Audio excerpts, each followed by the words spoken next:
তাহলে এই দুইজনকে গ্রেফতার করলো কেন, এবং তাদেরকে কি আসলে ফেরত দেবে কিনা? তাহলে এই দুজনকে কি আসলে বলির পাঠা বানানো হবে কিনা?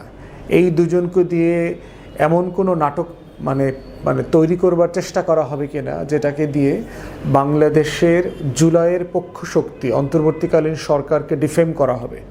এমনও হতে পারে যে এই দুইটা লোক রিমান্ডে বলবে যে অন্তর্বর্তীকালীন সরকারের উপদেষ্টারা জড়িত এই খুনের সাথে, তারা কোথায় যে অমুক অমুক অমুক এনসিপির অমুক আমাদেরকে টাকা পয়সা দিয়েছে খুন খারাপি করার জন্য, এরকম কোনো ষড়যন্ত্র তারা করবার চেষ্টা করে কিনা।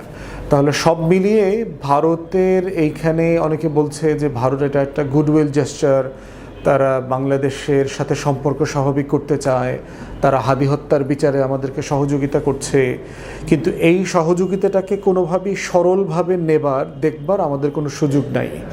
কারণ ভারতের সাথে আমাদের সম্পর্কের 55 বছরের যে মানচিত্র, সম্পর্কের মানচিত্র, এই মানচিত্রটা কখনো সুখকর না, এটা বাংলাদেশের পক্ষে না।